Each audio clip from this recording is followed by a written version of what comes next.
Bonjour à tous, je suis Giovanni Nsilu, je suis vraiment très content de pouvoir me retrouver avec vous aujourd'hui et partager avec vous une partie de mon témoignage. Alors il faut savoir que voilà, je suis un jeune homme qui a grandi en France et plus particulièrement en Île-de-France, en Essonne. J'ai grandi dans une famille avec des frères, des sœurs, une famille plutôt bien pour le coup.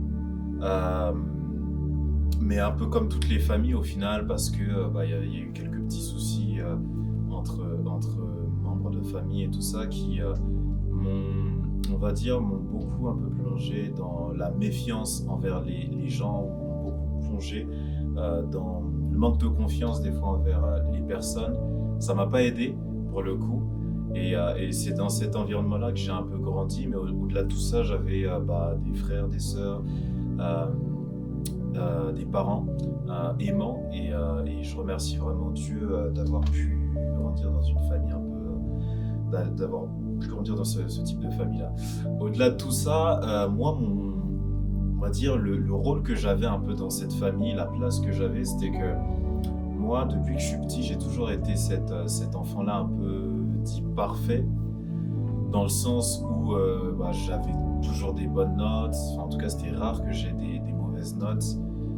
J'étais assez constant au niveau de l'école. J'étais pas un enfant à problème.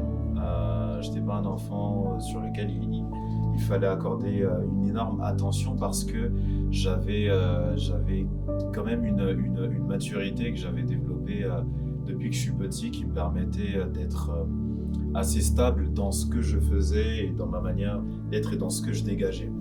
Et donc j'ai toujours eu ce rôle-là un peu par rapport aux autres. C'est pour cela que c'est assez rare où les moments où comment je peux dire, on pouvait par exemple venir me demander est-ce que ça va, est-ce que tu as besoin d'aide, c'était assez rare parce que voilà, je me débrouillais, on va dire, par moi-même de manière générale. Et au-delà de tout ça aussi, moi depuis que je suis petit, je, je vais à l'église parce que mes parents sont chrétiens, donc je vais à l'église assez régulièrement. À l'église, en fait, je servais à l'église dans la chorale notamment. J'ai fait ça depuis que je suis petit. Et toutes ces choses-là ont fait que j'ai grandi un peu dans cet environnement-là. J'ai également, eu plusieurs choses dans ma vie, plusieurs histoires, plusieurs moments dans ma vie qui ont été un peu des moments de déception un peu pour moi. Des moments de déception, des moments où je commençais à me poser des questions par rapport à ma vie, par rapport aux gens, par rapport au monde, par rapport aux autres. Et c'est des choses qui me sont arrivées assez régulièrement. Et j'ai grandi un peu de cette manière-là. Arrivé au collège,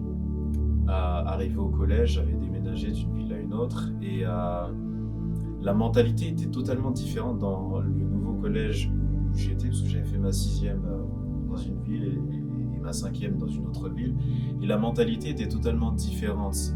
Là où je suis arrivé, en fait, les gens parlaient de manière un peu plus libre, si je peux dire ça, sur certains sujets que là où j'avais été par le passé. Et à plusieurs reprises dans le collège où j'étais, surtout les garçons, les amis que je pouvais avoir, les connaissances que je pouvais avoir, parlaient. Il y avait un sujet qui revenait assez régulièrement, c'était soit sur le fait de sortir avec une fille, soit sur la masturbation. La masturbation, le fait de pouvoir regarder des films pornographiques, ça a été des sujets qui sont revenus assez de manière régulière. Et moi, pour la petite histoire, moi par rapport à la culture dans laquelle j'ai grandi, par rapport à ma famille, c'est pas des sujets qu'on abordait assez simple, de manière assez simple. C'est pas des sujets qu'on abordait tout court. Et ce qui faisait que quand les gens m'en parlaient au collège, c'était assez nouveau pour moi. je me disais, mais waouh, c'est un nouveau monde, de quoi est-ce qu'il parle? Et ça attisait quelque part aussi ma curiosité parce que j'avais pas de réponse d'un autre côté, et de l'autre côté, j'avais des réponses d'une certaine manière et sous une autre forme. Ce qui fait que certains moments, j'entendais par exemple, ah, les garçons, les gars de mon collège par exemple, ils allaient passer une après-midi, ils allaient regarder par exemple que des films pornographiques et tout ça. Et moi, je me dis, mais qu'est-ce qu'ils faisaient au final? Parce que je voyais pas vraiment textuellement, j'arrivais pas à comprendre ce qu'ils faisaient. Parce que j'étais pas dans ce monde-là.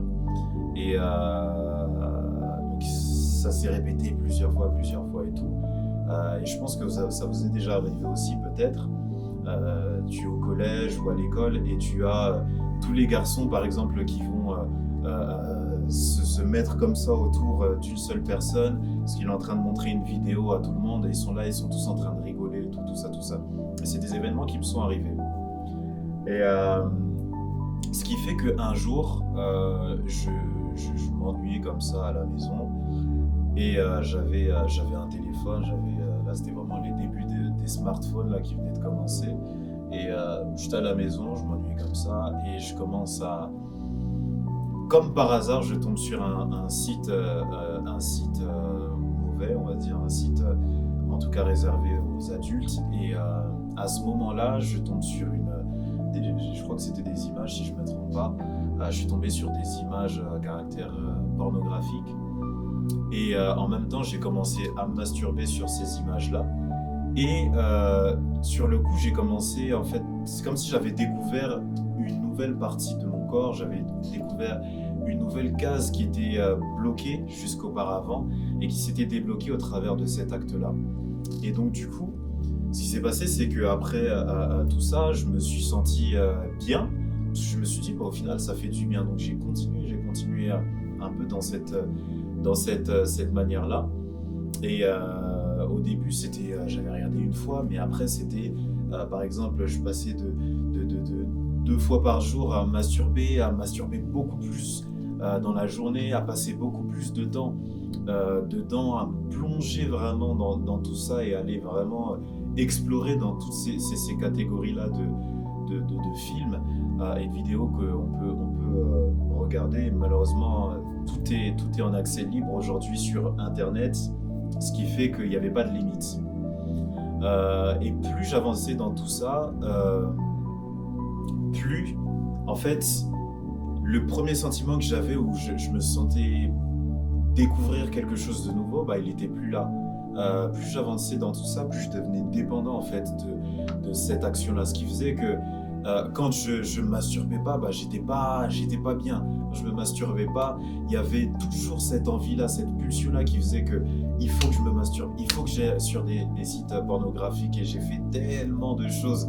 J'ai dû me plier en 4, en 1000 pour pouvoir avoir accès à ces choses-là. Et honnêtement, ça me faisait pas du bien.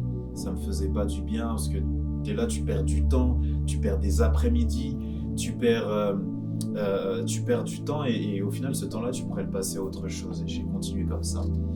Et ça me faisait du mal parce que je sentais que, en fait, c'était en train de me faire régresser dans ma vie au lieu de me faire avancer. Ça me faisait pas avancer tout simplement. Je me suis renfermé sur moi-même à cause de ça. Je suis resté dans mon coin sur certaines choses et tout parce qu'il fallait que je puisse assouvir cette pulsion-là ou ces pulsions qui venaient. Et mon regard sur la femme également avait changé malheureusement à cause de tous ces films-là. Mon regard sur l'être humain avait également changé de manière générale parce que dans ces films qu'on regarde malheureusement, c'est pas éducatif.